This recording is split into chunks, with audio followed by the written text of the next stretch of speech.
This is episode 289 of the Seahawkers podcast. I'm Brandon Schultz of the Military Seahawkers, and joining me, my good buddy and Montana Seahawker, Adam Emmert.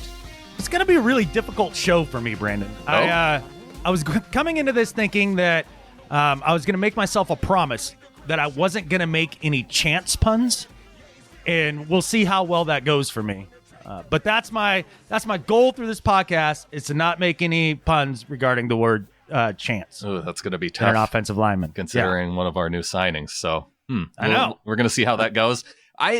For me, this has been a really good week. The whole start to my week, it kicked off really well. I was looking through my house for a pair of shoes, and I found a bin that was, where we put the shoes. Mm-hmm. I opened it up, and there were 8 rolls of toilet paper just randomly in a bin. Wait, you found gold bars in a bin? I had no idea when I put them there that they were going to be worth something later on. Wow. Yeah. That's amazing, man. That's some real prepper stuff right there. It really gave me a boost to the start of my week. I bet it did. I mean, that's basically like finding dollar bills. I know. Well, that's what I put it up on Facebook, and I asked people, is this the new version of like finding a pair of pants, like an old pair of pants that you haven't worn, and reaching in the pocket and finding a $5 bill? Is this the new version of that? It's the new version of doing that, but pulling out a Benjamin. Good for you, man. I'm very happy about your new toilet paper find. That's amazing. Big start to the week. Yeah. Well, the Seahawks have made some big moves that may be more consequential to people's lives than me having a couple of extra rolls of toilet paper. But we have some things to talk about with regards to the Seahawks and free agency, Adam.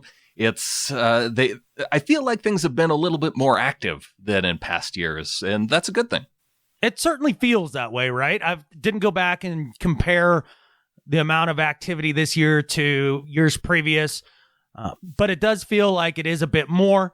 But it does also feel like a type of free agency that John Schneider usually participates in, right? It's the same sort of guys that they're bringing in. The high upside with low cost type guys. Well, and they don't have a ton of salary cap space. And with Jadeveon Clowney still unsigned, we don't know his status yet. So that's going to be something that they're going to want to wait on. Yeah, let's start there. Let's start with the Clowney news, because or lack of news. Sure. I do find it very interesting, because my first question, Brandon, and maybe you can answer this for me, does Clowney's leverage go up or down the longer that he waits? I think it kind of depends on how long he waits and when, because if he waits really long and he waits until, I don't know, August and doesn't have to participate in training camp and then can wait for a big injury maybe, then when there is more demand one way or another, I think that's part of the thing that we're wondering now that it's gone on over a week into free agency, is just how long could it go on? Because there's going to be teams that tend to wait out free agency because of the whole comp pick formula. The Patriots are one of those teams. And so they might look at it as something that once they don't have to worry about lose a 3rd round pick in a 2021 draft, that maybe they would budget a little extra money for, or if they have a significant injury. And I think because one of the things that you were asking last week that kind of stumped me a little bit is just how the coronavirus would have an impact on the NFL. This might be one of those moves that's having that impact, because, as it's been pointed out by the NFL, with the concerns about it, NFL teams aren't allowed to meet with players at their facilities or any other locations. So he's a guy that he's had the microfracture surgery on his knee. He had the core injury last season that he had to get surgery on. So I think there's probably some medical issues that a lot of teams are going to want to check out before they pay him upwards of the big numbers that he's looking for. Yeah, maybe other teams. To me, it doesn't make any sense to hold out as long as he is in terms of signing. I think his leverage only goes down as time goes on. Because look, I mean, if he comes out, I mean, just look at the unless there's an injury, that's my only caveat. Even if there's an injury, right? Like most of these teams that spend big in free agency have already spent big. So their cap is already committed to other players. So even if one of their star linemen goes down, defensive lineman, they can't just go and sign him. Right. They still have to pay the guy that got injured.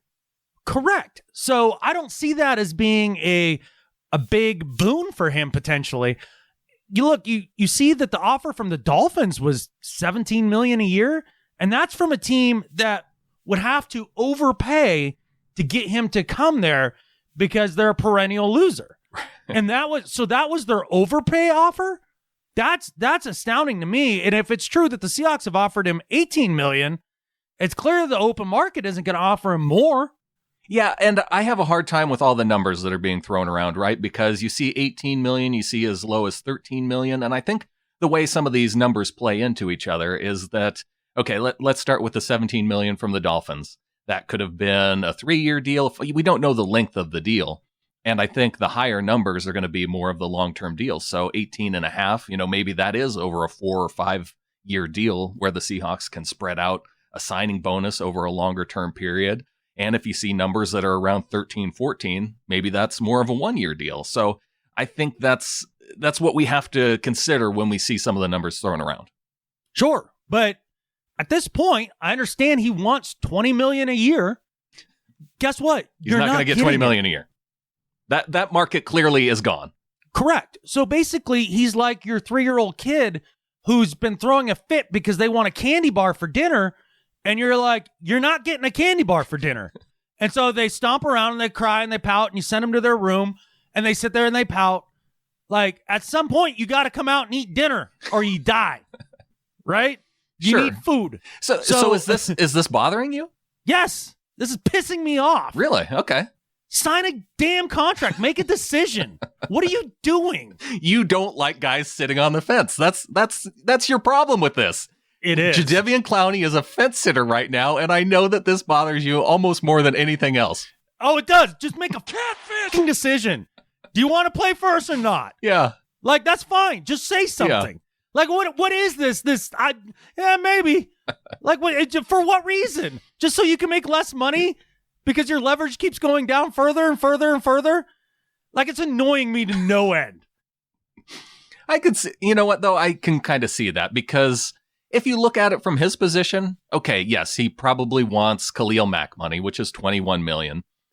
But you could sign the $18.5 million a year deal, and then 2 years down the road, how often do we see players who are star players, they have leverage, they can sit out and they can say, you know what, I'm outplaying the contract that I signed 2 years ago. How about you hook me up and get this up to the level that I'm actually producing at? Players do that all the time. Absolutely. But the other thing here is, does he think he's going to outweight John Schneider? Like, is he going to outweight the parent telling him he can't have a candy bar for dinner? I don't think so. No, John Schneider's pretty good at that. I mean, that's historically, I think, he doesn't make those bad decisions that put the team into situations where I guess the thing that you can probably look at is maybe the worst decision over the last few years is signing Cam Chancellor to a long-term deal with, his age potentially, and then he does get injured and then having to carry that cap hit over a couple of years. That's probably the worst move that you can say. Right. You mean giving the heart and soul of the defense a contract that he has clearly earned and had a lot left in the tank to give the team, and then had a fluky neck injury that ended his entire career? Yeah, that contract, that was the real dumb one, right? Like you said, that's the worst one you can point at. Well, Percy Harvin, probably the worst one. Now you're talking. Yeah. Either that or maybe Jimmy. Yeah, he did produce, though. Yeah, he was so-so. Yeah. Yeah, a little up and down. I wouldn't call it the worst. Percy Harvin, probably because the draft pick that you gave up for him, and then the cost, and then I don't think I don't know ultimately what they ended up paying him that last year, but got a Super Bowl out of the deal, so I kind of just swiped that one away from my memory. Yeah, okay. So Percy was a bad deal, and all of that kind of didn't work, except for the fact that he did run one back in the Super Bowl, and he was key in the playoffs for one catch. Yeah, and that's cool. Like, I'll take it. Like, I'll make that trade every single time. So, I didn't have a Super Bowl before. Percy Harvin made 2 key plays that I remember being really excited about. So the millions and millions of dollars that didn't cost me. It's not on my mind. Yeah, it's all fine. But maybe that's why you see John Schneider here in free agency waiting for the second, third tier guys going out and signing a buttload of offensive linemen that are all kind of the same guy in a way, not necessarily in just skill set, but just in the, hey, had real potential to be real good, has shown a flash here and there, and I can get on the cheap. That's pretty much that's the MO of every one of these guys. Oh, yeah. Yeah. For the 3-4 guys that you can easily fit under the contract, letting George Fant go, letting Jermaine Ifedi go, that's I think that's going to work out pretty well for the Seahawks with the guys that they're going to get, because the guys, they can play and they're not dumpster fires. I wouldn't say. I think Abuehi maybe has the most dumpster fire potential in him, but it's just a 1-year deal, and who knows how much of the $3 million contract is in incentives and that sort of thing. I don't know if we have the details on that yet. So it is, I think the moves on the offensive line that make sense. The one move that I really like is the one that just happened this week. Quinton Dunbar, they get from Washington for a 5th round pick, and a prototypical Seahawks cornerback. Now, he was converted from wide receiver, which, worked out well in Richard Sherman's case. Kind of has the Richard Sherman feel to him. He graded out. This is the part that people get excited about, and maybe a little bit too excited. You think? The idea that he would have the second highest coverage grade from PFF, which I hesitate to put that out there because it isn't like the guy was a Pro Bowler last year. Yeah. So, quick question. On a scale of 1 to 10, what's your excitement level about this trade? I'd put it at a 6, because I do think that he would be a guy who you put in there and would be an improvement over Tre Flowers. I think they got better on the trade. Okay, that's interesting take by you. Look, that the trade in itself, like if I'm going to put a number on it, that 5 to 6 range sounds about right to me, because I do think they got good value in terms of a guy for a 5th round pick. But number one, he's on the last year of his deal. He's going to want to get paid. So even if he comes in and balls out this next year and does replace Tre Flowers, which, by the way, I'm not ready to pencil in like right out of the gate as everybody else is, that he's some sort of clear upgrade over Tre Flowers. I don't see that at all.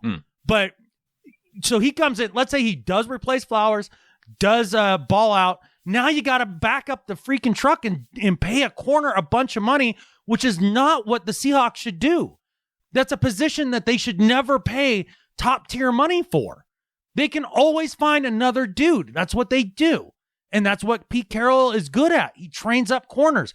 That's a market inefficiency for them. Don't do that. So they give up a 5th round pick for a guy who could come in and play corner, and everybody pencils him in as better than Tre Flowers right out of the gate.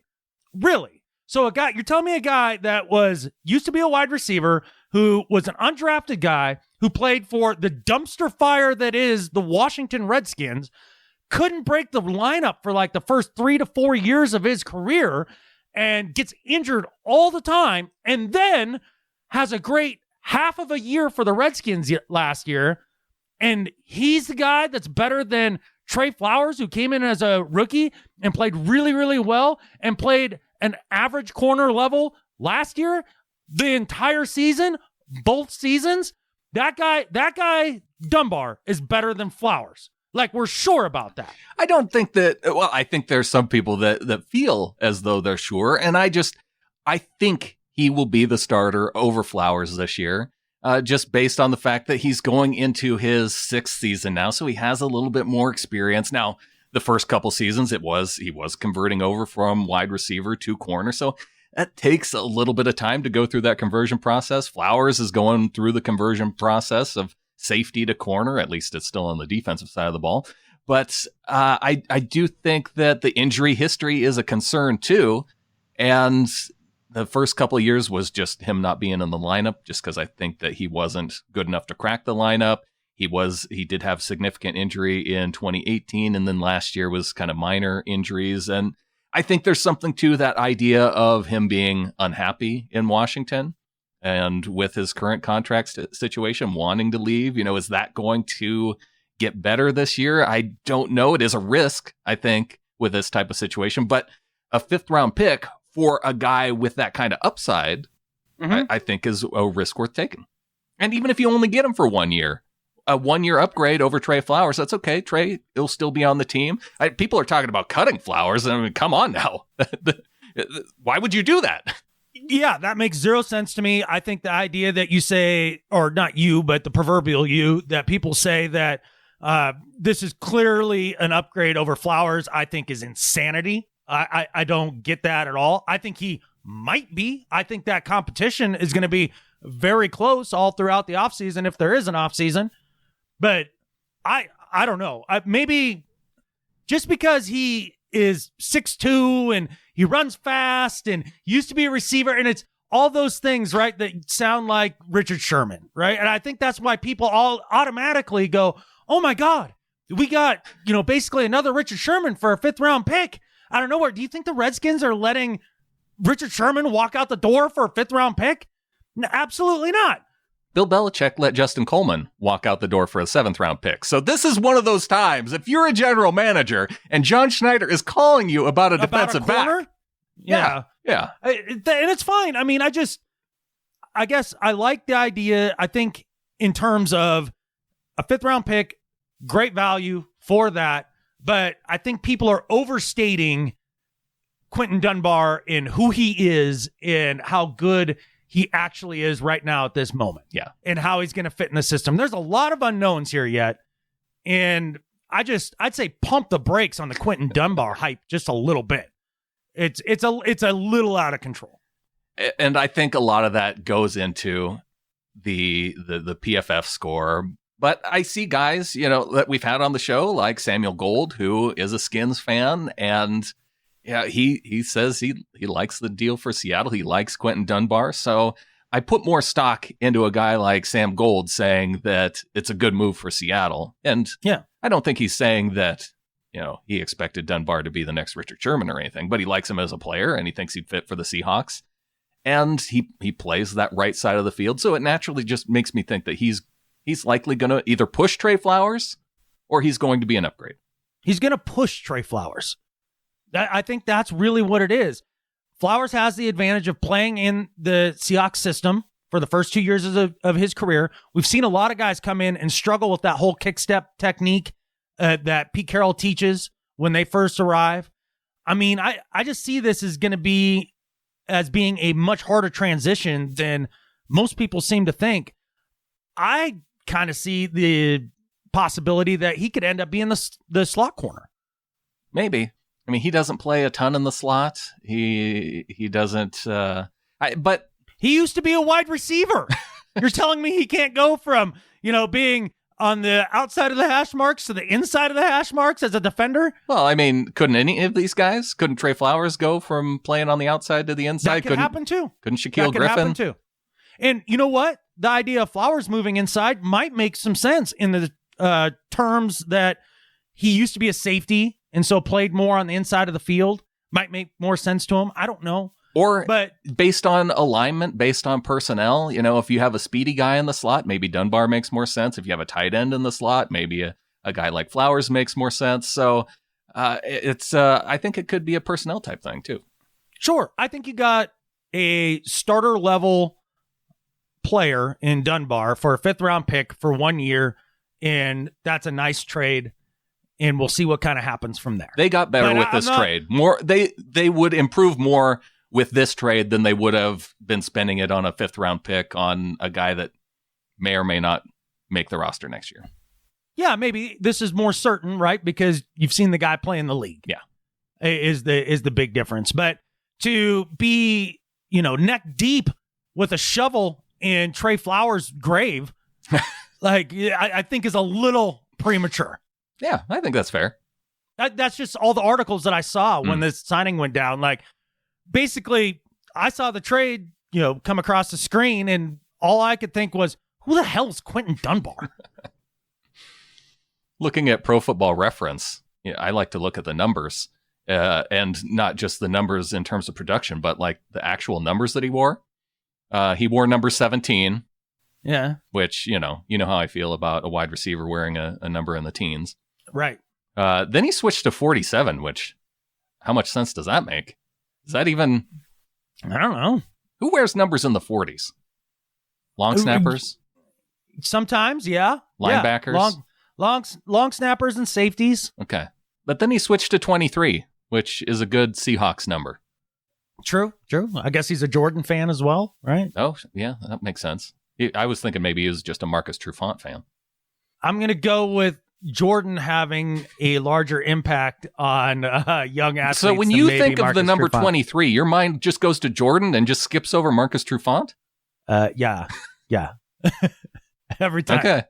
Guess maybe one of us is a bigger Seahawks fan than the other. Just saying. Okay. One of us may also understand the impact of somebody's career more than the other. So that's cool on a global level. Because I'm a very worldly guy, Brandon. So that's where that comes from. Well, you know what? Listeners of this show can decide for themselves which side of the fence they are on, if they're Team Adam or Team Brandon on this one. Well, they're always Team Adam. Let's see. Is Team Adam on board with Team Chance Warmack coming to the Seahawks? I like the move. I do. And this is different than some of the other 2013 flameouts that we've taken in, like Luke Jokel, right? Because Jokel never had success. Right. At least Chance Warmack at right guard with the Titans, coming out of Alabama, first year in the league, first 3 years in the league with the Titans.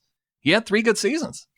Yeah, very good seasons. And then from what I can kind of gather, as he moved on in his career, it was more injuries that has kind of held him back. Yeah. And so first round talent, first round size.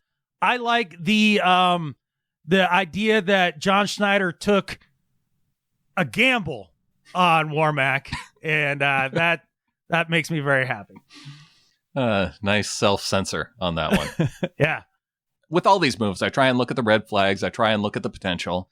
The red flag for me in this was the Titans, that him going into his 4th season when they had an opportunity to give him a 5th-year option. They said no. But I guess you have to tie that back to salary levels for guards in that, because that would have been going into 2016. Mm-hmm. And so, were guards making upwards of $10 million a year? I don't think they were quite at that level. So maybe they just didn't see him as, maybe they thought they could get him at a lower number. But then he tears a tendon in his hand in just week 2, ends up sitting out that whole season. And then I'm guessing he was probably sour on the fact that the Titans didn't give him his 5th-year option and decided to go to Philly. Philly was a Super Bowl team in 2017. So, he picked a good team to go to in the sense that a good team overall. Now, he didn't pick a good team in the sense of where he could compete at the right guard spot that he had played with Tennessee, because Brandon Brooks, the Pro Bowl right guard for Philly, you're not going to crack the lineup there. Most likely not. So the question becomes, where does Warmack fit in with this offensive line?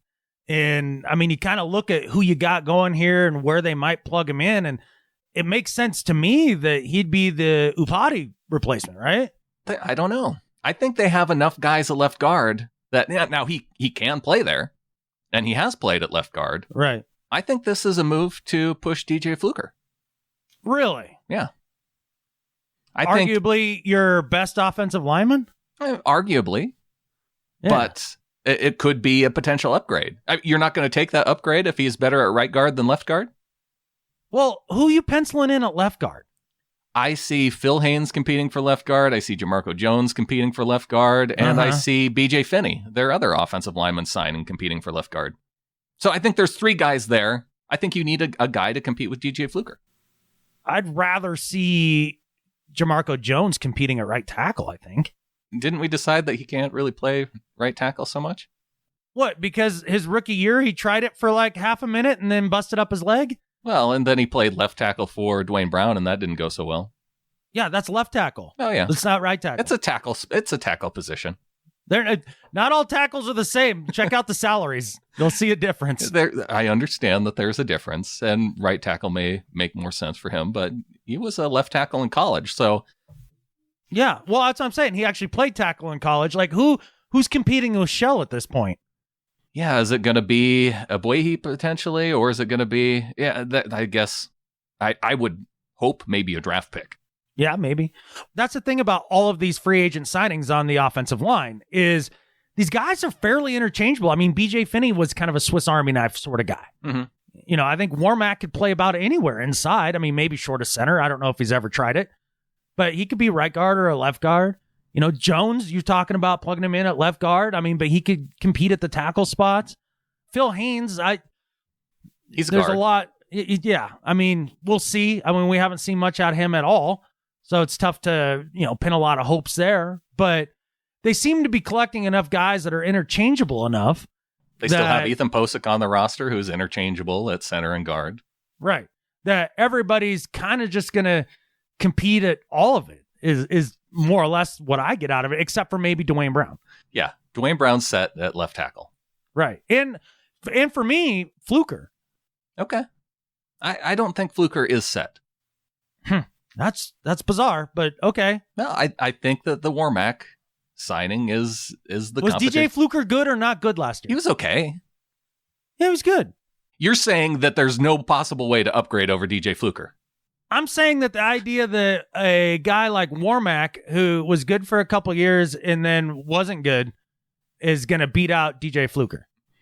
You said that he wasn't good. Yeah, he wasn't great at left guard. He was okay.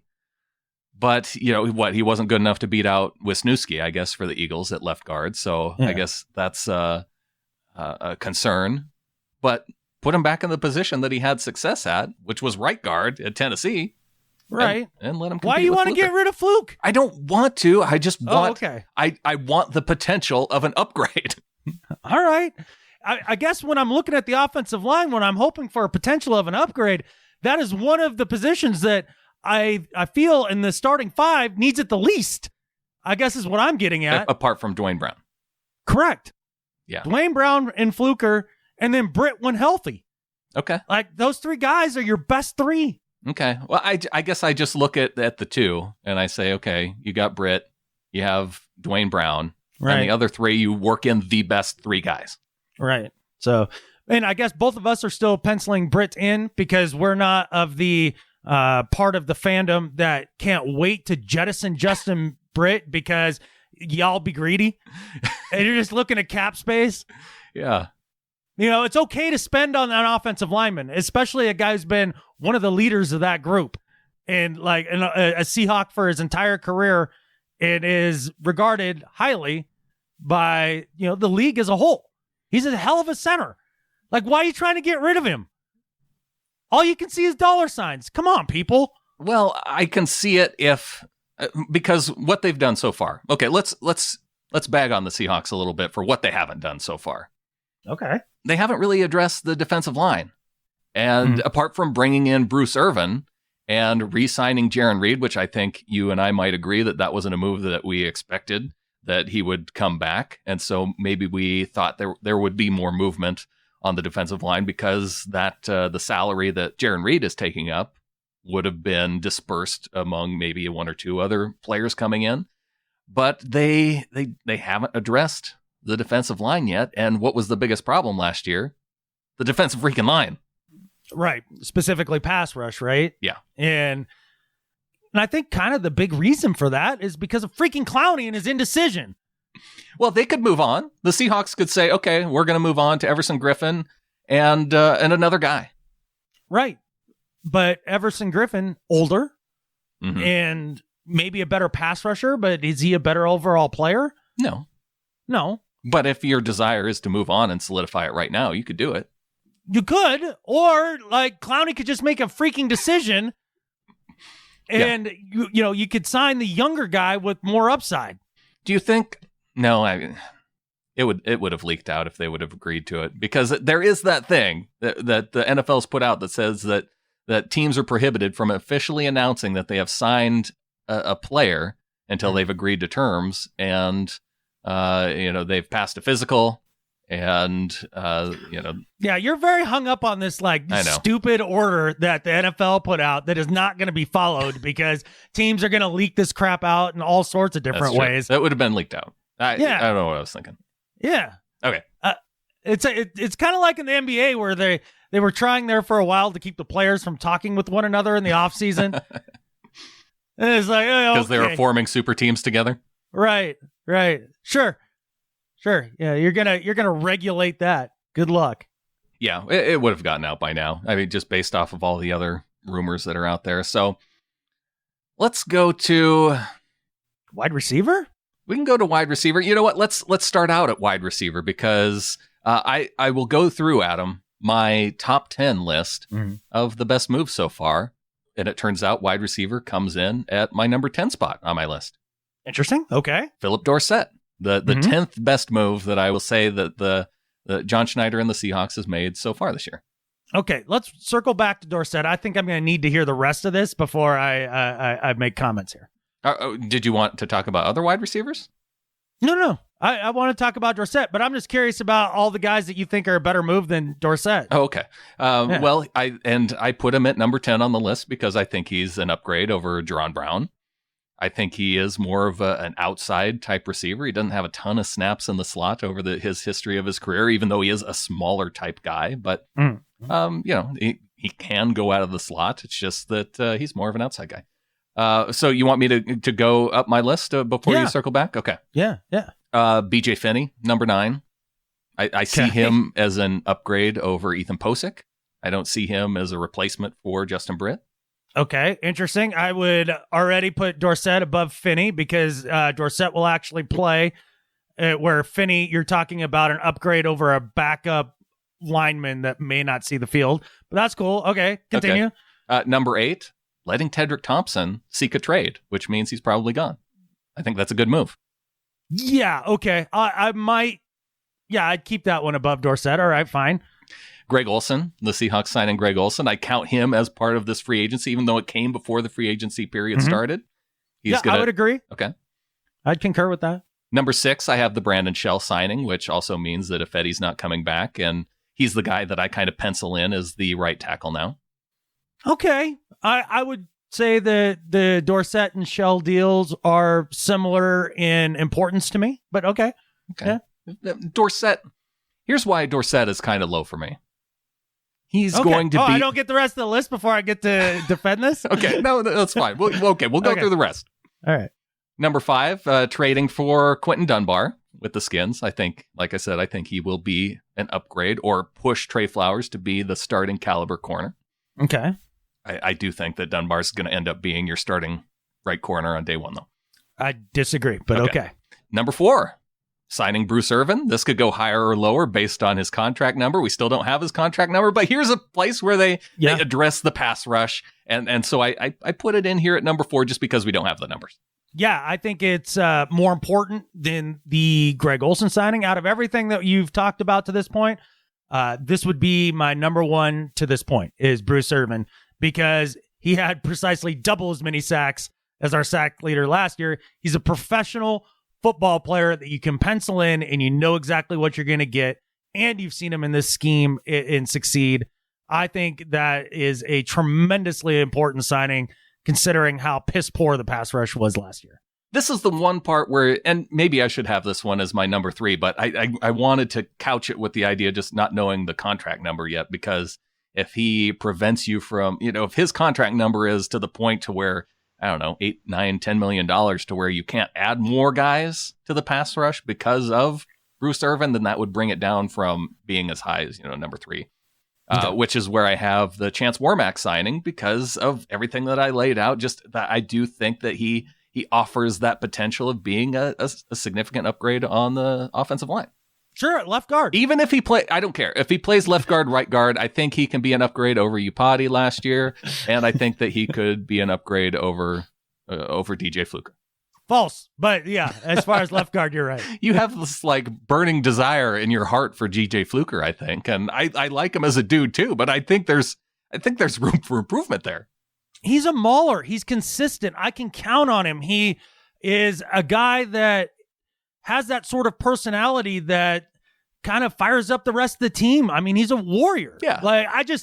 That's the exact kind of fighting spirit I want in an offensive lineman. And then the top 2 moves are actually 2 moves that it's kind of like the Tedrick Thompson allowing him to seek a trade. Right. Not signing Quentin Jefferson to $7 million a year. I think There's guys out there, or guys on the team that can help fill that role, that can get you 18 tackles a year and 3 sacks. That's not a lot of production to try and fill in, especially for a $7 million a year player. And then the number one, not signing George Fant to $10 million a year. All right. Yeah, I think it's interesting. I didn't think of putting free agency moves in context in order like you did, and including things you didn't do. Like I didn't think about that. So yeah, I'm going to go with you. Like not giving Fant $10 million a year, solid. Not signing a Fetty again, solid. Letting T2 walk, solid for sure. Yeah. So there is some value in not doing something. I had to find a way to get it to 10 people because a lot of these other moves aren't even worthy about being on the list. I don't know if Abuehi is going to be all that great of a deal as being that swing tackle guy, potential tight end guy. I don't know if I did put BJ Finney on this list, but how much did they give Abuehi? I think it was up to $3.3 million a year.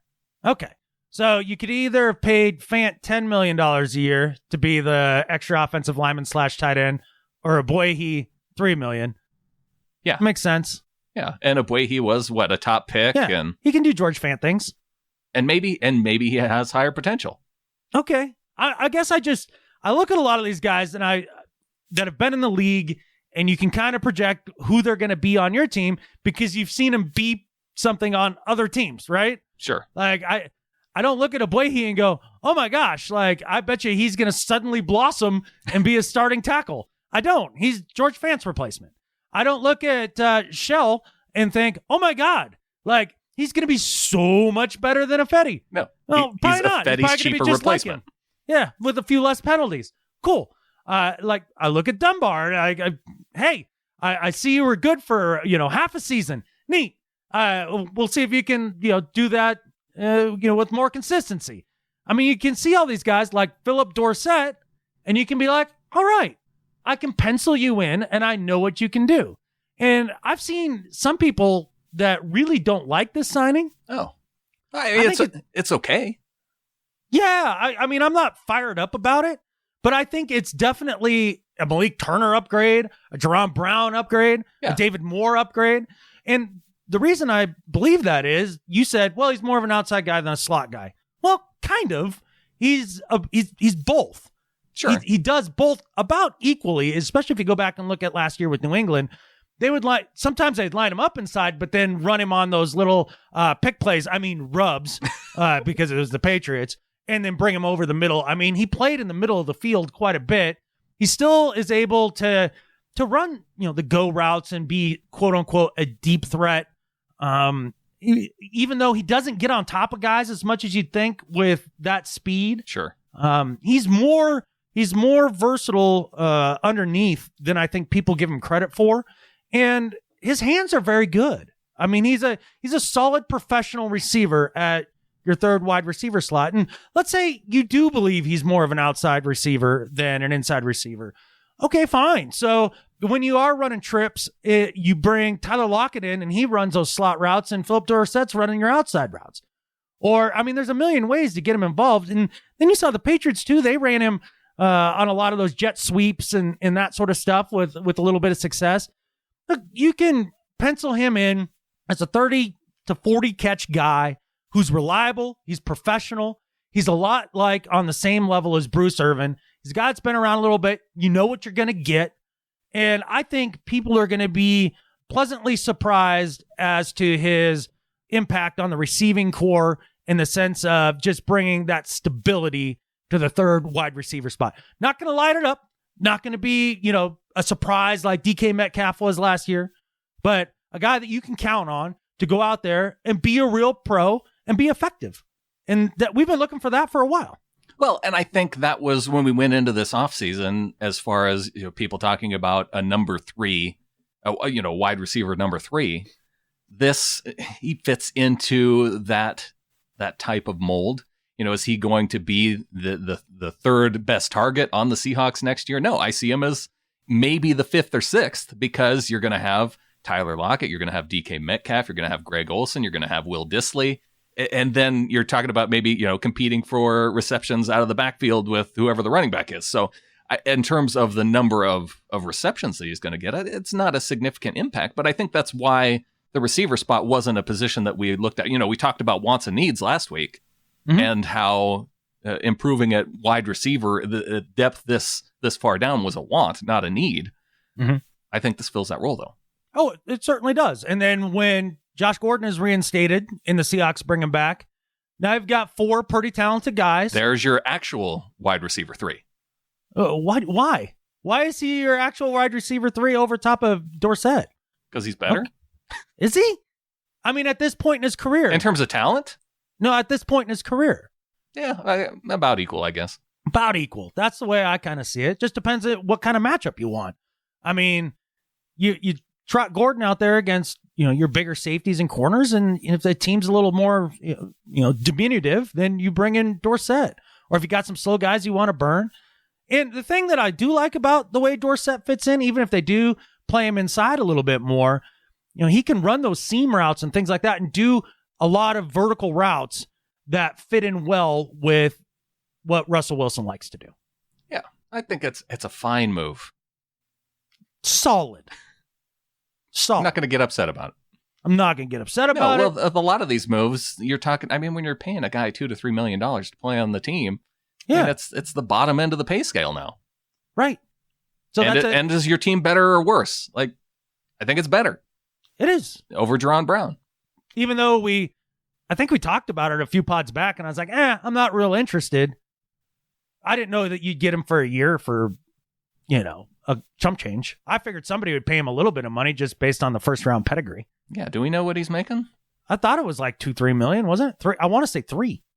Well, 3 would make sense because last year he made 2.6 with the Patriots. I don't think we have details out yet on his salary for the Seahawks.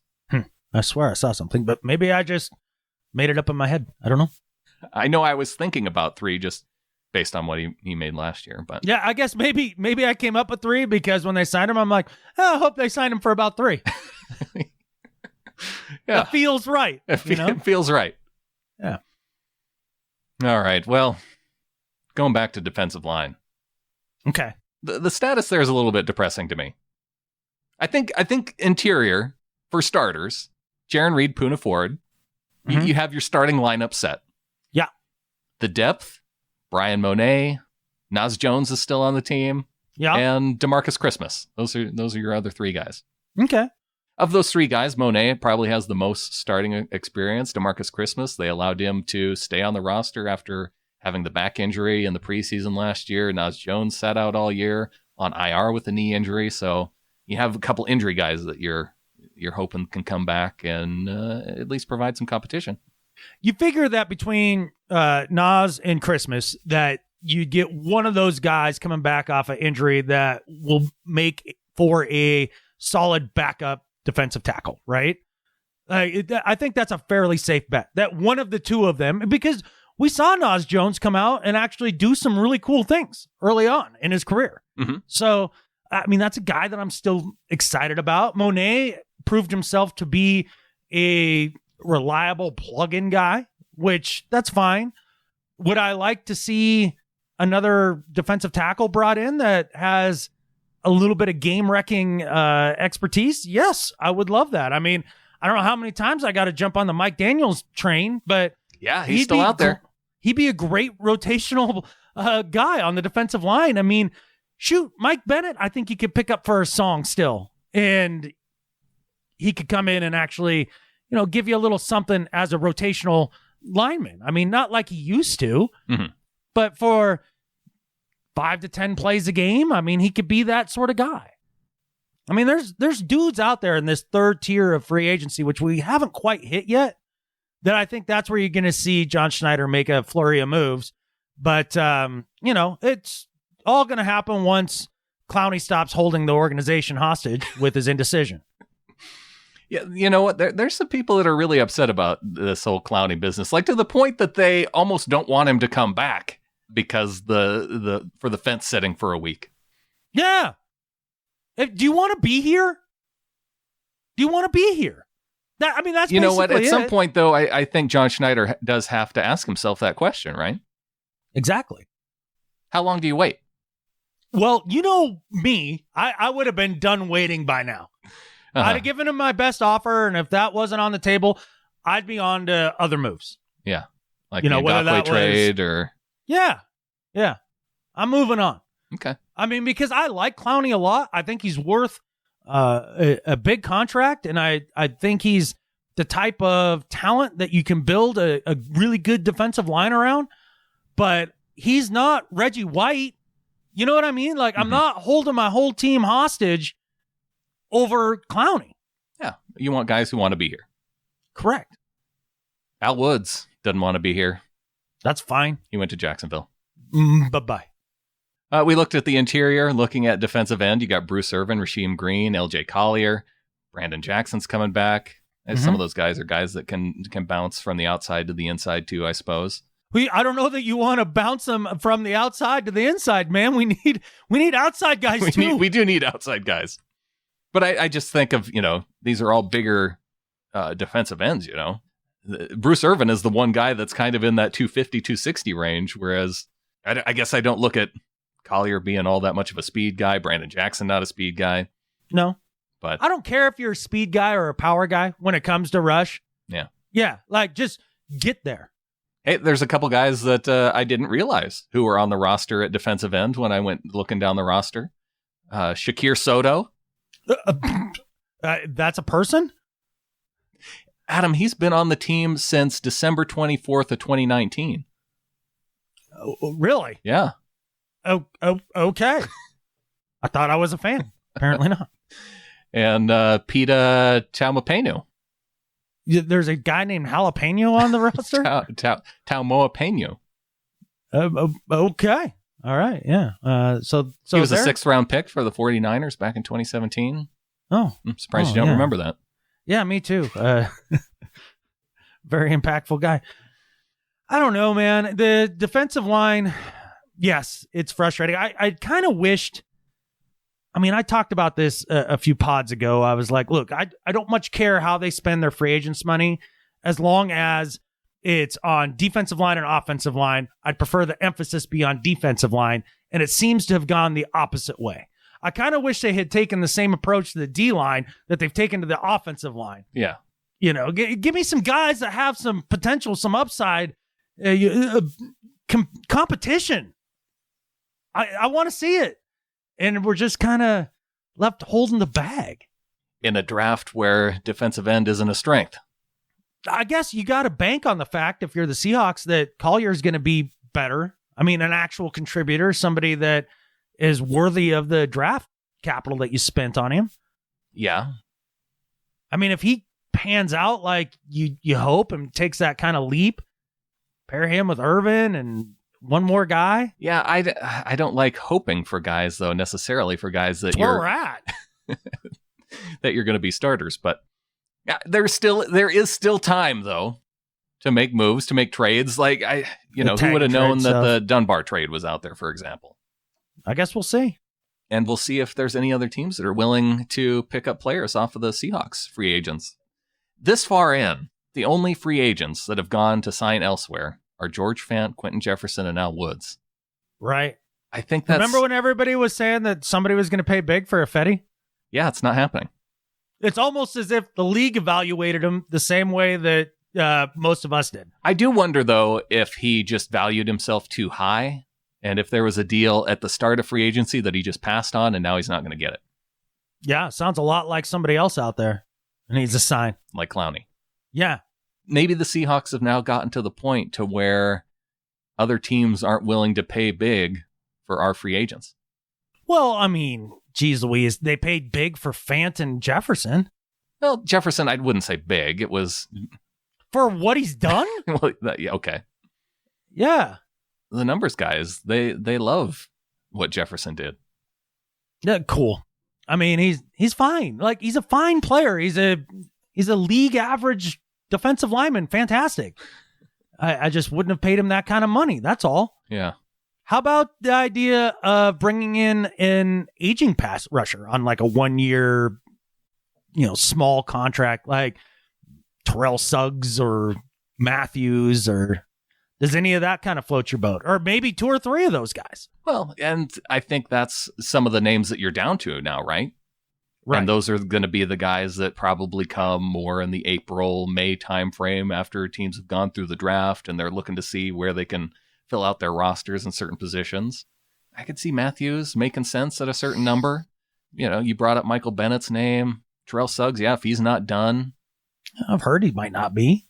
No, he just won a Super Bowl, so maybe he wants another one. I'm trying to see who's still available. Cameron Wake is a guy out there I'd put in that, out of Tennessee. Yeah, the ageless Cameron Wake. No, I'm dead serious. I'm not even saying that like mockingly. Yeah. He seems to continue to produce. I mean, he didn't come into the league until what? He was like 33 out of the CFL, 49 years old, and he like started as a rookie in the NFL. And now he's 86 and still getting it done. Yeah. I mean, hell, his risk of dying of the coronavirus is higher than about anybody not named Tom Brady in the league. Oh, Vinny Curry. Yeah, I'd be interested in Vinny Curry. Yeah, he's on the lower end of his 30s. Benson Mayo is not even 30. He spent a minute here in Seattle. Yeah, had a cup of coffee. Derek Wolfe. What do you think about Derek Wolfe? I mean, he's... All right, so I will kind of just give you our buddy Jared's idea of Derek Wolfe, giant Broncos fan, Jared Tim. He early on was really into Derek Wolfe. And as the years have kind of gone by, he is totally over Derek Wolfe. Okay. A guy who's a so-so pass rusher, but gets massively pushed around in the run game. Yeah, because I remember around the Super Bowl time frame, him being, because wasn't that the 2013 or 2014 year, the year that they actually won the Super Bowl, that I felt like Wolfe was like at his peak in terms of a recognizable guy who was just, a guy who was surrounded by so much talent that I think it brought him up a little bit in terms of his status. Yeah, he was the Eric Armstead of that group. I'm dead serious. Yeah, I like that. Yeah. Jabal Sheard, another one of those guys out of Indy. Yeah, that was one of those dudes that's always, to me, has been kind of overrated. But yeah, maybe properly rated since he doesn't have a gig yet. Yeah, I suppose, huh? What do you think Griffin is going to go for, at this point? If nobody's going to give Clowney, basically, you know what the market is for Clowney. It's somewhere in that 15 to 18 million a year, depending on how you structure it, just like you'd said before. Where do you put Griffin in that? Like more like 10 to 15? Just because of age? There's a lot of deals that we've seen for both defensive line and offensive line, that 3-year, $30 million contract. Yeah. I think that's what Everson Griffin's going to get. Okay. But I don't know. I thought Clowney would get paid upwards of 20, and that didn't happen. So what do I know? Yeah, I just never knew on that one. You heard the talk. I guess I wasn't sold on it, but I wouldn't have been shocked either. I am surprised that I'm just surprised that he hasn't signed for like 17, 18 million a year somewhere. Yeah. It's just shocking to me. If it really was on the table to stay in Seattle around that $18 million a year mark, no matter what the terms of length of the contract are. Right. And you know what? Maybe at this point that deal's not on the table anymore. Maybe now that they've allowed him to go and get a sense of the market, that might have been the deal that was on the table before free agency started. Mm-hmm. And now that you've had a chance for teams to actually make an offer and see what you are valued, maybe that number does go down. Oh, if you're John Schneider, that's exactly what you do. If you've ever negotiated anything, that's exactly what you do. Oh, okay. Well, the crappy teams like the Dolphins were willing to pay you 17. Well, here's the thing. We like winning, and you seem to like winning, so you're going to have to take a little less money to do the winning. So how's 15 sound? 15, 16 and a half, yeah. Yeah. That's going to be something to watch. Hopefully we can stop watching. Just do something. Just do something on the defensive line. Yeah, hopefully we get an answer soon. Yeah. Well, let's take a break, Adam, and get to the second half of the show. All right, sounds like a plan. Getting into the second half of the show, we do the ad break, and there's no ad because of our members of the flock, and we will get to them. But one of the things that's been kind of curious to me, Adam, is now with a lot of these studio podcasts that we've heard just over the years that they sound outstanding. And then now we get to the point where everybody has to do these shows from home now. And it's like people don't understand that you can bring in studio equipment into your home, and it's okay. You can do shows like this with still studio level quality-ish and not sounding like you're talking into your iPhone microphone. Yeah, it's absolutely hilarious to see some of these other podcasts that were, like you said, studio produced. And then all of a sudden, you've got Chris Sims at home, like sitting with his laptop open, and you're staring at the rafters and looking up his nose while he speaks into a garbage can and it's recorded. It's like NBC, like, I mean, you can get a Mike Hawk, right? Yeah. And like give it to him. Like that's something that's out there. I mean, Chris Sims himself could splurge for, a little tiny travel microphone or a $30 Shure microphone. Maybe a $50 webcam that's a little bit higher quality than the one that's built into your laptop. Right. When you see, the boogeyman virus coming and you're going to have to be at home, like I know not everybody has that prepper mindset, but maybe you thought, well, this is a job I could do from home. Maybe I'll take a corner of my house and turn it into like, somewhere I could broadcast from over the interwebs, and continue my job and not sound like, some clown sitting at his kitchen table doing a podcast, which is how we started. But we're just two dork chops in Montana. Yeah. If we can figure this stuff out, I feel like the big production should be able to figure it out too. Exactly. No, it is pretty sad to see how poor some of the things. I mean, even Cowherd. Like, what'd he do? Find a shower curtain with Fox Sports printed on it? And like, like put it behind him and find like one bare bulb lamp to like put in front of his face? I mean, he really does look like he's broadcasting from some sort of survival bunker in Eastern Washington. I haven't watched Cowherd yet, but that's funny. Yeah. I don't know. I don't know how they can't do better. No, it's not that hard. Like you can set this stuff up because of the internet. Right. And stream this out or pre-record or, it's just wild watching people have the struggles a little bit. They do. And it makes me feel better about what we do because, one of the things that, I find interesting that we do this over the interwebs and we do a pretty good job of it, but because you're not in the same room, it's a lot easier to interrupt one another and that sort of thing. And I always thought, that kind of sucks. It was better when we're in person, right? Oh, yeah. Whereas now I'm watching people like Cowherd and he's got, somebody on the phone. I mean, take your pick of guests, and basically like Broussard, right? And they're talking all over each other all the time and they can't seem to figure out how to do a phone call, and it's just, it's very interesting. The Skype exists. You can use it. It sounds pretty good. Right. Yeah. I find it interesting too, like that. Even when I'm on the road, you can't get a lighting guy just on the phone to go, hey, in your house, maybe just throw a light on yourself to make it look a little better. Yeah, got a white sheet, put it over top of it, soften it out a little bit. Yeah. It's a poor man's softbox. This isn't hard. Reflected off a piece of freaking white cardboard. Like, I don't know. It's a little bit surprising. But, I mean, not to toot our own horn, but we do a much better show from our own houses. I think we are tooting our own horn. Well, I mean, maybe I did mean to, but that was just my point. We do have some folks that do enjoy the show. Our members of the flock at getintheflock.com. I'm sorry to say, Adam, we didn't get 4,500 new people in the flock. We did not get 4,700 new people in the flock, so we fell short of our goal of 5,000 flockers going into this week. Fine, whatever. You only get one check now for $1,200. You don't get them monthly because y'all failed. We were gonna do monthly checks for 1,000, right? And now you get one for $1,200. One for $1,200. I like that we were able to work the number 12 into there. Yeah. I mean, that's for you guys. Even though you failed us and we didn't get to 5,000, but I would like to applaud the people who did make an effort to get us towards 5,000 little flockers in a week. Yeah, like Cam Allison, who came in at $5. He says, hey, Brandon and Adam, just want to thank you for the great show. I live in Manitoba, Canada. It can be pretty hard to get Seahawks discussion there. I look forward every week to hearing what you guys have to say about the Hawks. Thanks again. P.S. Catfish the 4-Racka.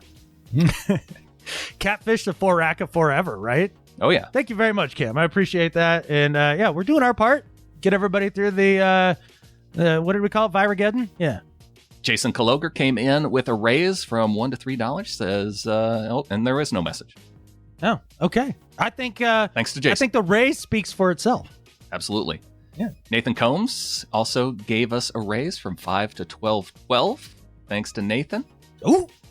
And we've been doing a little bit more on the Slack channel for people who are in the Ring of Honor, and because we have the Facebook Ring of Honor, but some people they aren't into the Facebook thing. But I've seen a little bit more action in the Slack Ring of Honor group here lately. Slack action, huh? Slack action. Well, that's cool. I mean, you texted me yesterday and said that you guys were chatting it up a little bit, and I had to miss out on that because I was hauling supplies to the cabin. For when I bug out forever and disappear off the face of the earth. So we do have some breaking news as we do the show, Adam. Jermaine Ifedi signed a 1-year deal with the Chicago Bears. The Chicago Bears have been making terrible offseason moves this year. If I'm a Bears fan, I'm worried about my team.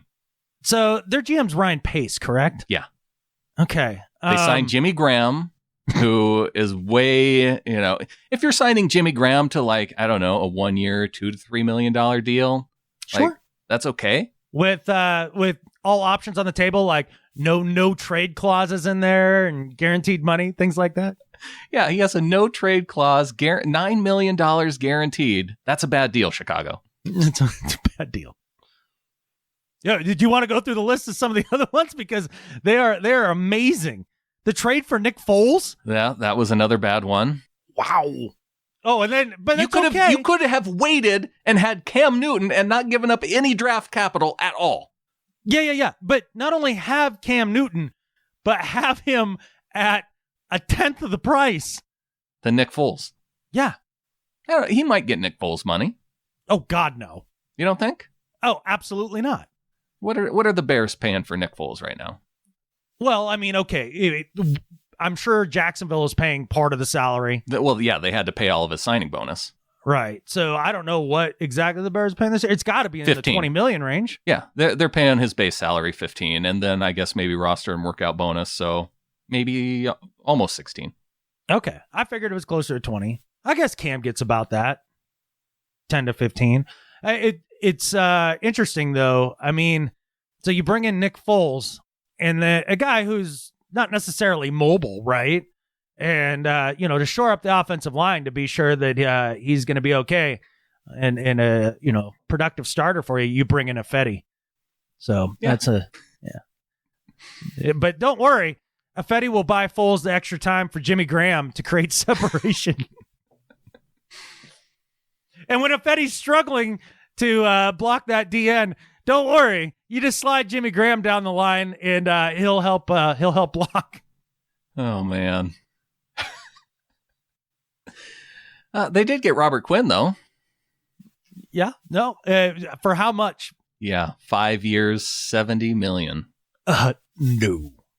Yeah, that's pretty high. I like Robert Quinn. I think he's a good, productive defensive end. There's no way at his age I'm paying that kind of money. Doesn't he seem like the guy that you would go 3 years, 10 million per? Yes. Who are they bidding against is my question. You do have to wonder based on some of the moves they've made. Man, if I was a Bears fan, one of the guys that every offseason, every year, I would be screaming for Ryan Pace's job at this point. Especially after this offseason. I think the two general managers that you're most upset at after these first couple weeks, it's Bill O'Brien, number one, running away with it. Like he's way out ahead of the pack. Yes. And then Ryan Pace, number two. Correct. It's who else? Who else? Who else is running their team into oblivion right now? Les Snead. Yeah. That but that's based on moves from previous years. Right, but the chickens are coming home to roost, right? Yeah. I mean, is anything that's happening to the Rams right now outside of what we predicted? Oh, no. No, we've talked about this. Yeah. I find it interesting though. Like, did we talk about Gurley on the last podcast? Like we did. He hadn't been released yet. No, we talked about him as he was about to be released. Yeah, that was happening as we were recording. We didn't see it, and it is hilarious. Number one, that it got released. Number two, it's extra hilarious that the Atlanta Falcons signed him, of all teams. 1 year, $6 million. For a guy on one leg. And then you see the article come out like the day after, like, yeah, his knee's still real bad. Wow. Yeah. And people acted like, I saw the articles the second he got cut. Is Todd Gurley a good fit in Seattle? Yada, yada. No, because he can't run anymore. And he's a running back. He's a move that could make sense down the road as maybe taking a chance on. No. But not for that price. Not for any price. He can't run anymore. Like what part of that are people confused by? It is a critical part of the running back position to be able to run, I suppose. Yes. And I saw some people comment, "Oh, well, when he played last year, he actually played really well." Did he? I didn't see it. I think he had double-digit touchdowns. So he contributed. I guess.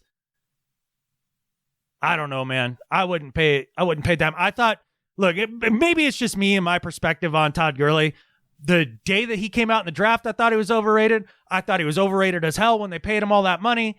And now I think he's still overrated as the Falcons try to bring him in. I've just never been on the second coming of Walter Payton, Todd Gurley.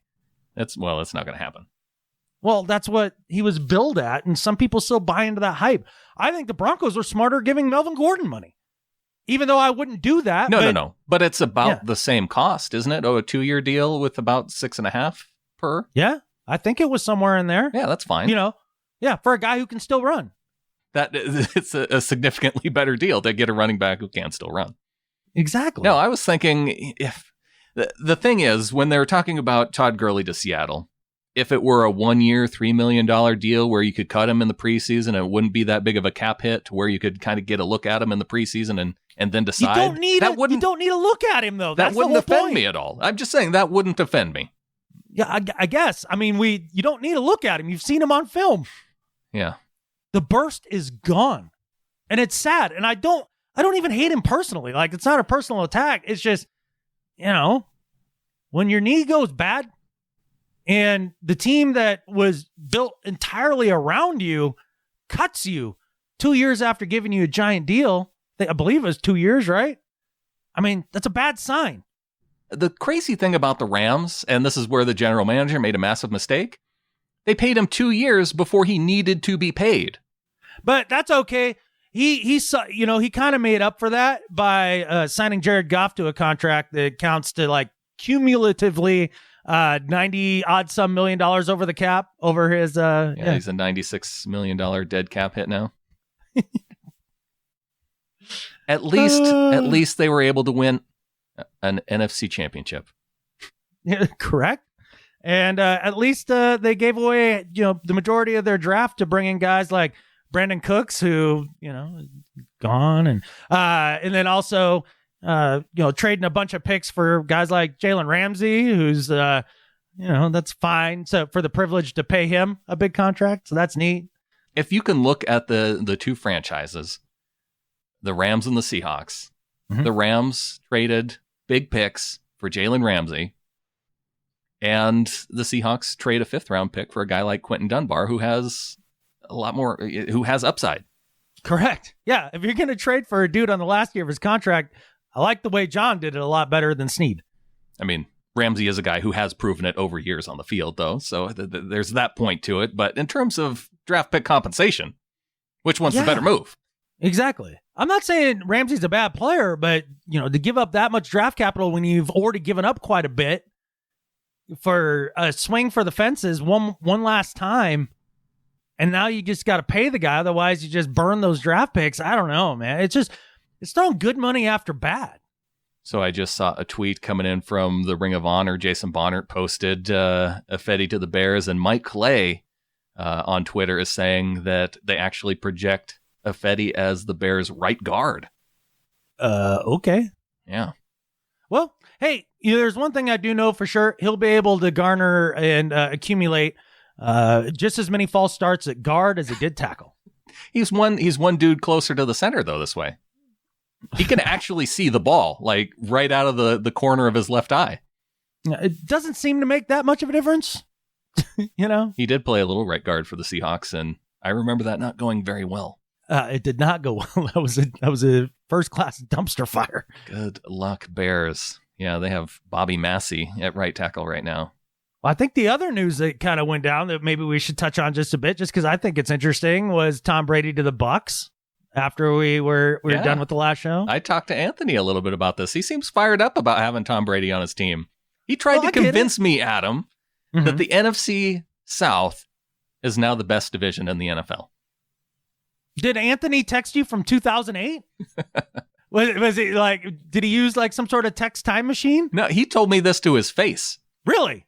He wasn't like a hologram from the past or anything? It was. We were appropriately 6 feet away. But yes, he told me this to my face that he thought the NFC South was the best division presently. Right now. Oh, okay. Well, that's interesting. I mean, you got two guys that are a half a step from the old folks' home as starting quarterbacks. Breeze and Brady, yeah. Probably, one of your favorite quarterbacks in the South, Matt Ryan. Matty Mediocre, who you didn't do it. Oh. What? He was your new Who guy. Oh, I screwed up. You're right. That's okay. We'll have plenty of time to practice. Okay. So I don't know, some guy in Atlanta who used to do something, I don't know. And then a quarterback that nearly had his leg amputated a few years ago. Uh-huh. That's your division, That's your set of quarterbacks in that division. Right. Well, I mean... but there's so many great defenses in that division. Oh, wait, no. I mean, there's a couple solid defenses. But Luke Kuechly retired. And Ron Rivera... I'm not counting the Panthers. Okay. I think the Bucs have a solid defense. I think the Saints have a solid defense. Yeah, the Saints have gotten better. Okay. Yeah. They're okay. Yeah, they're fine. I mean, but they're not like a Ravens, Niners, LOB, that sort of defense.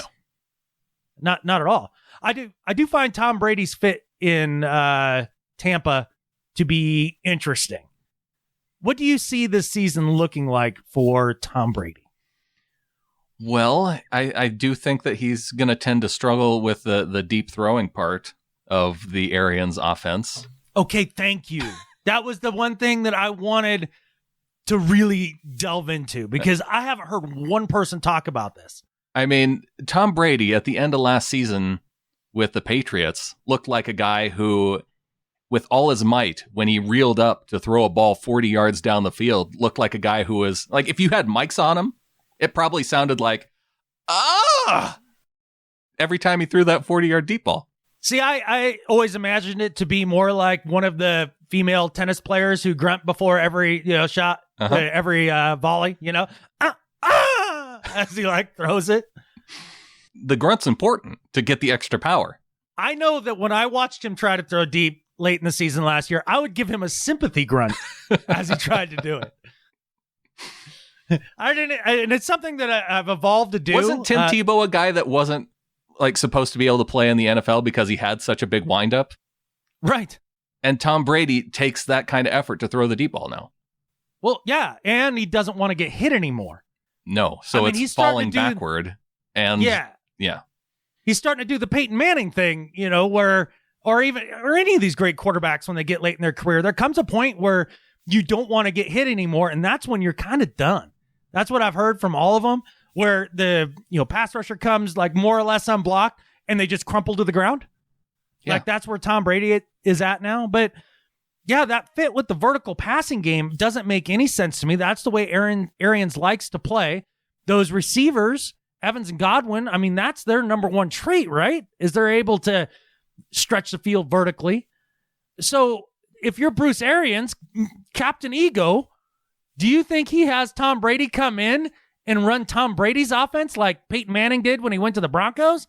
Or does Tom Brady come in and try to run Bruce Arians' offense? Yeah. I think it's the latter. I think Bruce Arians is going to have him running the Bruce Arians offense. Right. I don't see it.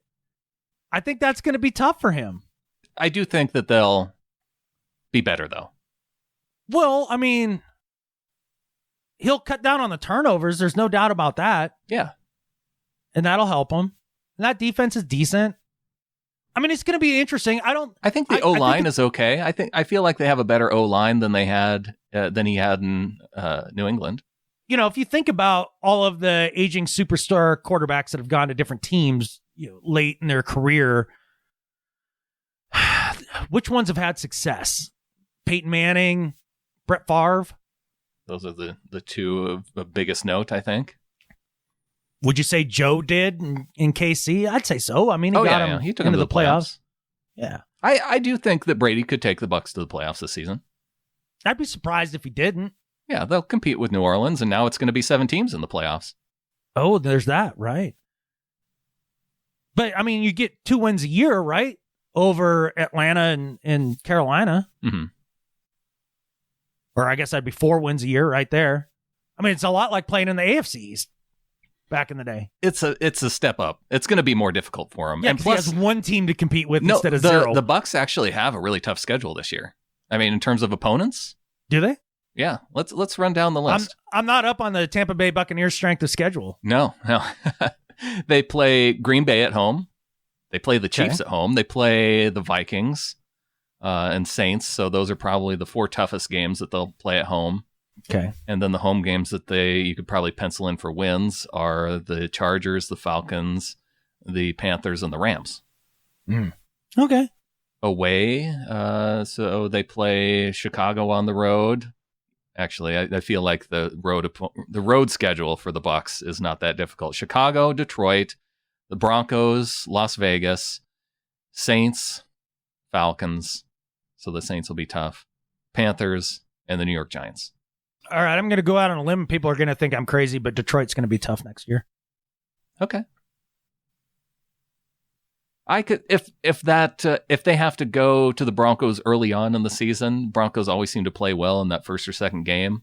Mm-hmm. I could see that being a loss. So I don't know, 5-3 on the road. Yeah, something like that. That's still good. That's a good road record though. They'll be in the playoffs. Yeah. Be a first round loss to I guess whoever the 2 seed is. Whoever the 2 seed is, and I mean I would say us, but we're going to be the 1 seed. So. Yeah. Oh, we aren't even going to get to see Brady in the playoffs. No. We do get to play New England this year, though. Feels like a good time to do that. Who's going to be quarterback in New England? Newton. Cam Newton still going to be the guy? Why wouldn't it be? Well, they have Jared Stidham. Yeah, I know. I mean, if Cam Newton could, lay off the crackhead font on his Instagram, I bet you he'd already be signed by Bill Belichick. He would probably given up a 7th round pick for him. Well, I don't know that he would have. It was clear that you wouldn't have to. No, but just so you don't have to compete with another team. Right. You just get him in the door. Yeah, it's not like Cam Newton has a crazy contract that he was set to make $16 million this year. If I'm Bill Belichick, that's what I do. Maybe even draft another guy, whatever. I mean, he's got to be just tired of the statue quarterback thing. I think he'd take a chance. I think you take a chance on Cam because that doesn't prevent you from drafting a guy high. I mean, if let's say somebody like Tua falls to his lap or, something like that, maybe they like one of the guys. I watched a little more Tua the other day. Oh yeah. You're beefing up on the quarterbacks this year. Yeah. And there's more there. The first time I looked at him, I just looked at his 2019 kind of game tape. Oh, okay. And I didn't look at some of the past stuff that he had done. Just on the 2019 stuff, it was just a lot of slants and wide open guys, and you're like, eh. But, you look back at some of the previous stuff, his ability to run around and then find guys was fairly impressive. So I guess it just depends on which Tua you're getting. Yeah. Maybe worth the risk. I think there's only one guy that's really worth a first-round draft pick, and that's Burrow. And then the rest of the guys are whatever. But, I'd take Cam over any one of those college guys and Stidham. Yeah, makes sense. I mean, what, you're going to roll Brian Hoyer? Hey, don't say anything bad about Hoyer the Destroyer. Well, I just did, so what are you going to do about it? I mean, maybe you trade for Jacoby Brissett? now that they brought in Phil Rivers. But if I'm the Colts, I wouldn't do that. No, I wouldn't give him up. No, Rivers, he's been super, super durable throughout his career. He's just to an age where you worry enough that you need to have a legit backup, right? Out of all the quarterback signings for the veterans, Rivers is the one I would have avoided between Breeze, Brady, and Rivers. I'd rather have Cam than Rivers. Really? Yeah. At this point, I think I'd rather have Jameis than Rivers. I think they're the same guy in terms of turnovers. No. One's just younger. No. Rivers still, like last year, especially towards the end, was turning the ball over a lot, but he's not as bad as Jameis. I feel like Jameis has more upside, though. And that might be true. I don't know. I kind of like his fit with Frank Reich. Like, I have a little confidence in that. In terms of the quarterback fitting with the coach, that makes some sense. And they've got a decent offensive line, so he might be able to have some time. I don't know. I've always just kind of liked Phil Rivers, so it just, yeah. It's fine. It's fine. All right. What do you say we move on to do better and better at life? My do better is whoever the judge is in the Michael Kendricks case, like whoever that guy is, or lady, I don't know who's sitting on the bench in charge of that case, but they must be the biggest procrastinator in the entire judicial system. I don't understand this in any way, because somehow, some way, Michael Kendricks' sentencing hearing postponed yet again. Like, I don't know if they like come into the office for the day and like the clerk comes up and it goes, okay, on the docket here, judge, for this month we got this case. And he's like, yeah, it gets down to Michael Kendricks in sentencing. And he gets down to that one. He's like, yeah, got a conflict with a golf game that I got, a tee time that I've got set up. Let's push that back. Not going to work. Can we push that back another 6 months or so again? Like, what the hell are we waiting for? Like, I don't understand this in any way. The judge is a fence sitter, Adam. It's another one of your fence sitters that you dislike. Is that what it is? He just doesn't want to make a decision on this? Yeah. Or does he just not care? Like, it feels like there's just no care. It's like, oh, yeah, that was that dumb case. I just don't want to deal with it. So it just, for whoever the judge is in that case, do better. Well, isn't it like a constitutional thing that we have a right to a speedy trial? Yes. Is speedy in there, or am I just making that up? Expedient or something like that. Yeah. I don't think they probably use the word speedy in the Constitution, but the thing is that this isn't a trial, right? At this point? Oh, this is just sentencing. But it's part of the process. Well, you would think, but you know how these legal people are. They'll parse things apart and twist it to mean anything. I feel like the guy probably wants some closure. I want some closure. And, the farther this gets into the offseason, then the Michael Kendricks lawyers are going to be like, well, could you push it back until, I don't know, maybe the end of the NFL season, because he kind of has this job that he'd like to do. At this point, I swear to God, just drop the whole thing. We clearly don't want to deal with it as a system. So there should be something in place. There should be something in place for guys who play football for the Seahawks if they're in a legal situation where they might get a little bit of jail time. If it's gone on this long, the judges, it's okay to just drop it. Right. I mean, clearly. I know I put in a lot of qualifiers, but that's a law that I think we could easily pass right now. Well, let's just put it to you this way. Like, if the guy's been twisted in the wind this long and he's such a dangerous criminal that he needs to go to jail, and you put it off for this long, he must not be that much of a danger to the public. So what are we doing in the first place? I mean, it's not like there's people in government right now making what would be like illegal insider trades on the stock market that people like Michael Kendricks did way, way, way, way less worse than. Oh, yeah, for sure. I mean, the only difference is that Michael Kendricks not connected with, other people of power. Yeah, Michael Kendricks needs to run for office, and then he would have been fine. Right. You got to understand how to rob the country if you're going to rob the country in the stock market. Like, you got to become a politician, take legal bribes, do everything in your power to make the people who gave you legal bribes a bunch of money, and then in the interim, use that information and leverage that against stock trades so that you make even more money, and then you can get your golden parachute job on the board of one of these multi-million-dollar corporations.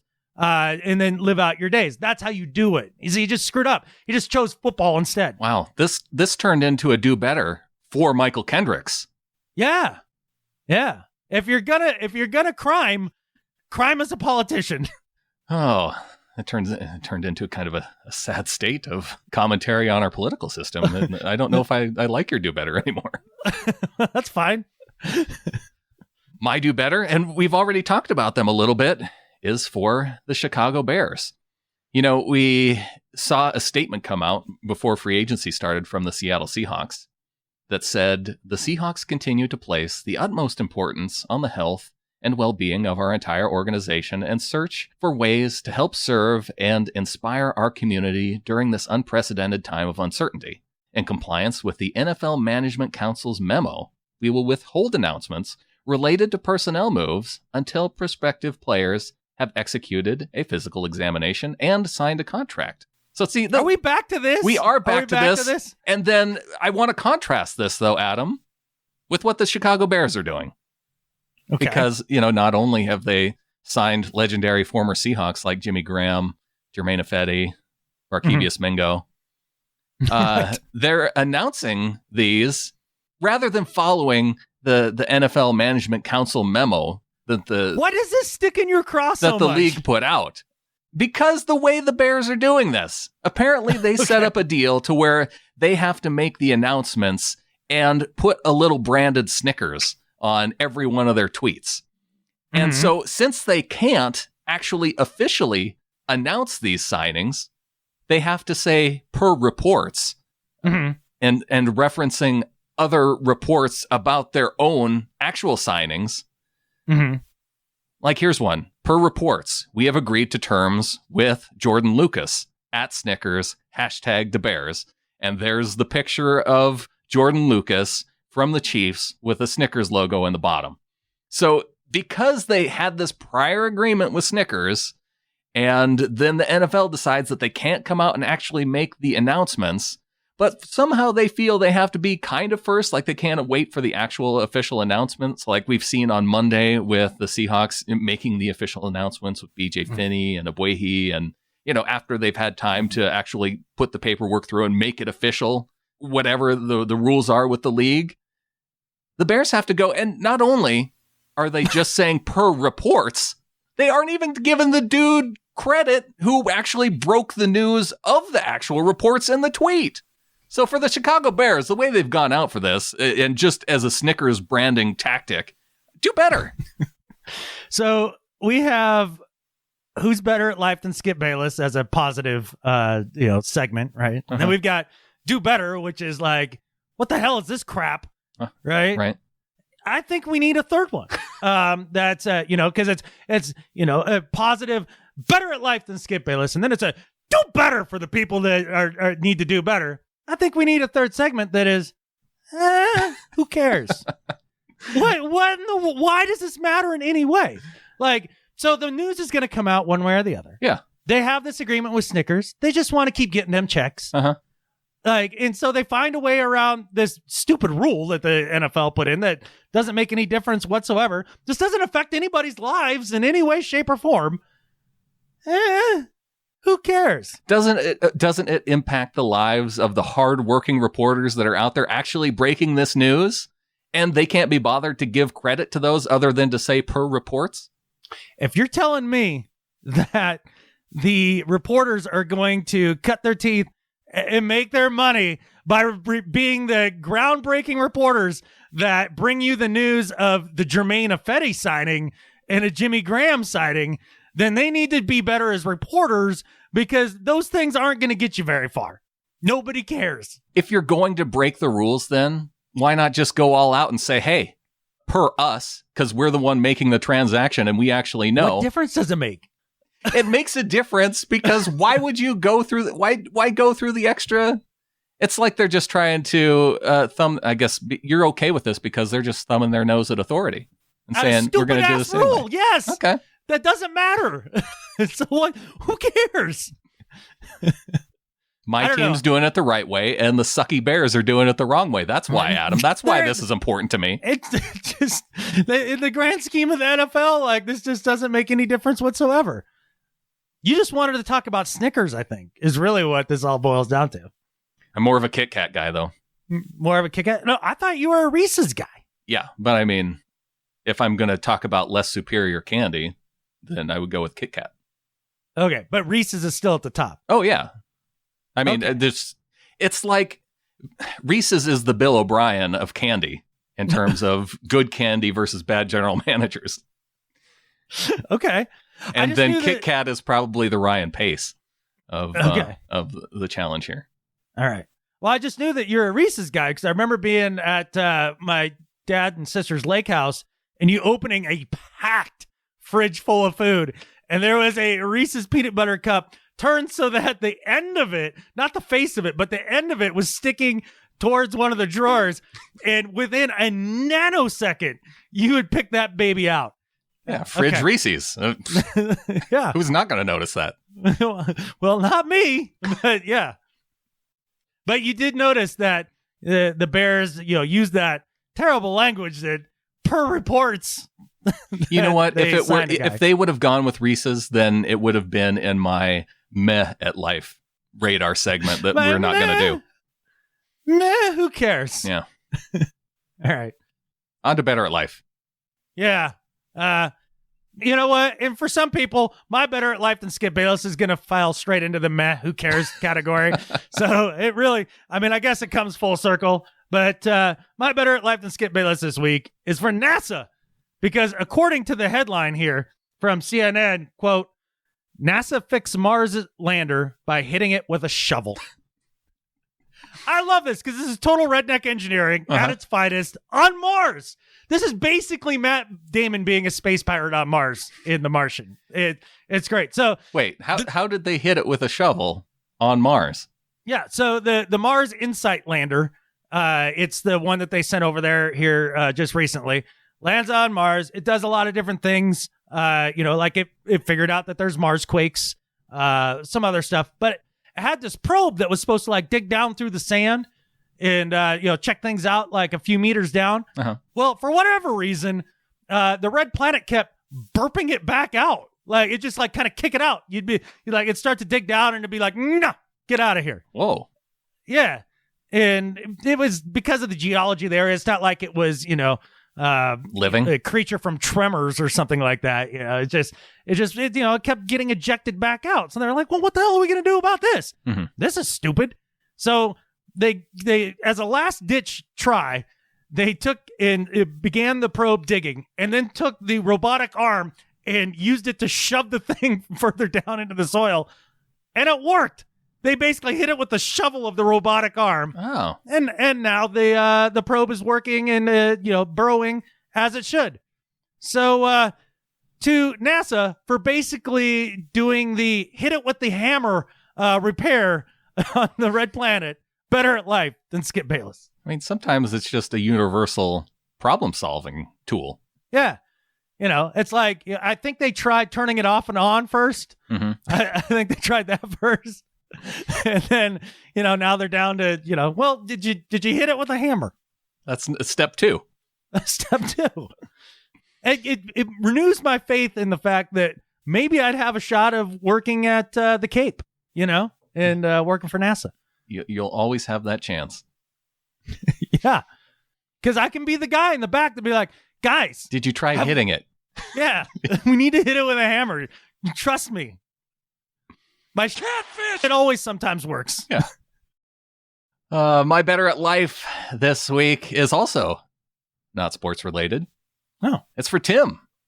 One of the things, Adam, that I think we have to realize about the COVID-19 pandemic is that there will be many unfortunate things to happen, but there's also going to be some awesome things that I think maybe would have never would have been treated to them if not for this situation happening. Okay. Because after I've now been treated to a week of Tim, who is the head of security at the National Cowboy and Western Heritage Museum in Oklahoma, I know that visiting this museum in Oklahoma needs to be on my bucket list. Okay. I mean, I've never heard the phrase visit this in Oklahoma and on my bucket list ever collide in a sentence before, but okay. Yeah, it's just a little bit north of, it's in the Oklahoma City area, just on the north side. And I had to look it up because Tim on Twitter has been incredible. I think you're going to like this. Let's go through some of his tweets, Adam, because his very first one is him introducing himself because with the museum having to shut down, he gives kind of an introductory tweet. He says, "Hello, my name is Tim, and I am the head of security for the Cowboy." I guess this is the short name for the Cowboy Museum. Mm-hmm. "I have been asked to take on the additional duty of social media management while the museum is closed. I'm new to this, but excited. My team will also continue to protect and monitor the museum. Thanks, Tim. Send." Like he typed out send at the end of his tweet. Okay. And you're going to notice like some common themes here with Tim's tweet. Okay. So he's walking around the museum. This is the hat and eye patch the Duke wore in the movie True Grit. So now, just as a question, like, is there like a little video accompanying this, or is it like a picture? No, this is a picture. Okay. Right. So he tweets a picture. The first one is just a picture of Tim, so we know who Tim is. The second one is a picture of, and he explains it here, the eye patch and hat the Duke wore in the movie True Grit. They are part of our... Which True Grit? True Grit, the movie. True Grit? The original or the latest one? The original. The one the Duke wore. John Wayne is the Duke. Oh, gotcha. Okay. That's right. It was Cogburn was the character's name. Never mind. Sorry. That's okay. He says, lots of interesting props and clothes. I'm told I can't try it on. Hashtag John Wayne. Oh, and you have to understand, when I say hashtag, he's using the word hashtag. Like, I'll say £sign when he's actually using a pound sign. So he types out the word hashtag John Wayne and says, Lucas, my grandson, told me to use hashtags. Thanks, Tim. So second tweet ends with thanks, Tim, and he's introducing himself to hashtags. Another tweet says, how old is Tim the Cowboy, by the way? He looks like so in his picture, he probably looks like he's on the upper end of 40s. Maybe he's got a big handlebar mustache, and the tips of his handlebar mustache are gray. Okay. And the rest is more blondish color. All right. So we're not talking like 60s or 70s. No, here. I'm going to guess late 40s, early 50s. Okay. All right. Yeah. Okay. Continue. Next tweet. Twitter tips, please. Next tweet. Sorry, I thought I was Googling that. Thanks, Tim.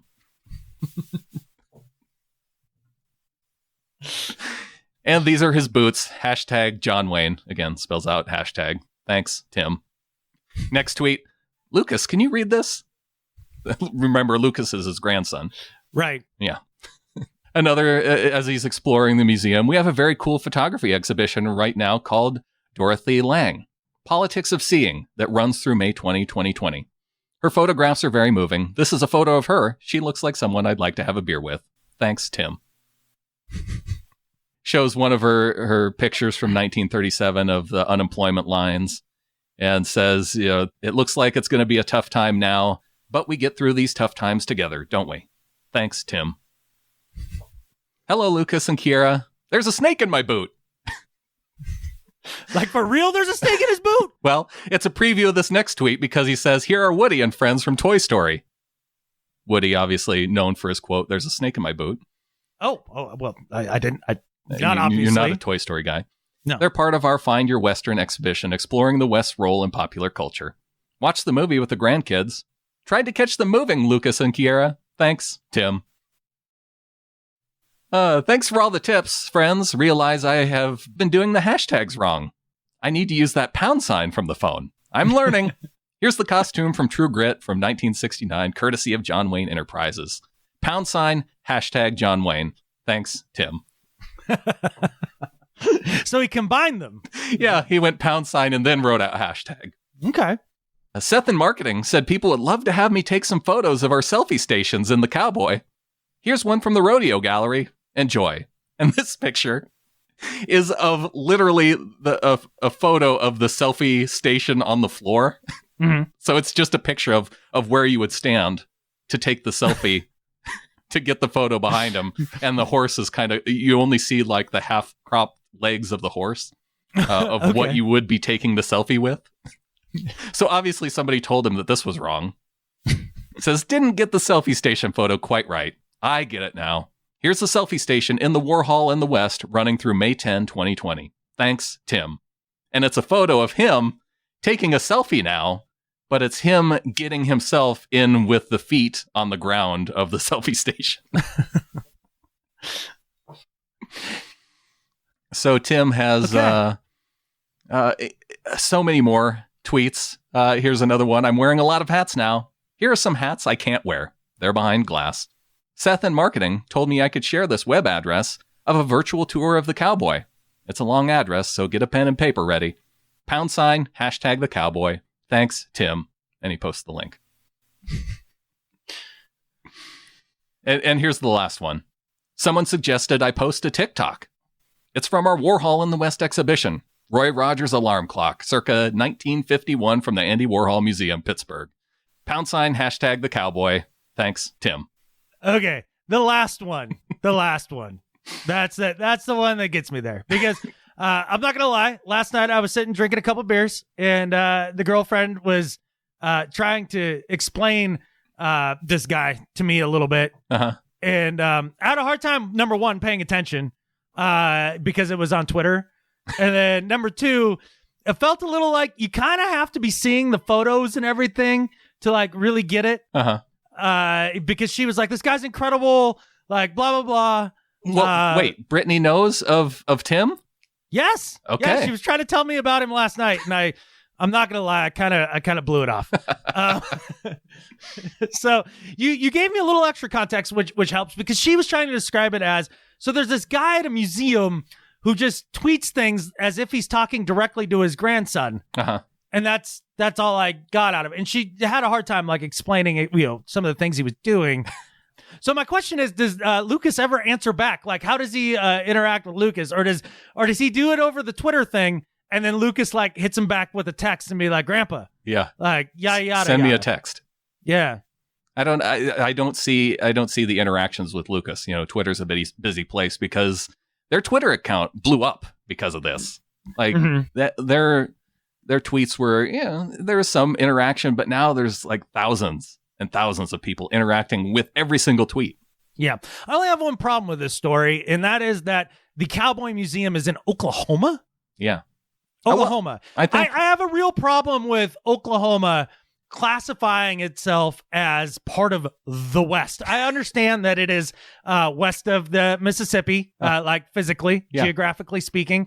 I get that. I get that, the Oklahoma like land grab, like that was one of the early situations where settlers came out to the West and everything. Yeah. But I'm sorry, if you look at the country, guess where you're not? In the West. You're smack dab in the middle of the country. When I think of Cowboys, you know what I don't picture? People, riding across the great state of Oklahoma. That's not where Cowboys roam. When I think of Cowboys, I think of like Wyoming, Montana, Idaho, where Cowboys did cowboy things. Uh-huh. Yeah, I mean, you're Midwesterners, guys. Like, you can't claim Cowboys. They were the ones that started moving west, and they got there, and they're like, yeah, we're good. Yeah, you're the ones that petered out early. Like, you missed all the good stuff because you're like, this is good enough. I think it's just important having the Cowboy Museum centrally located, so that way, everybody in the country can have easy access. I think the Cowboy Museum should actually be in the West. Yeah. It's like Nebraska claiming the Cowboy Museum.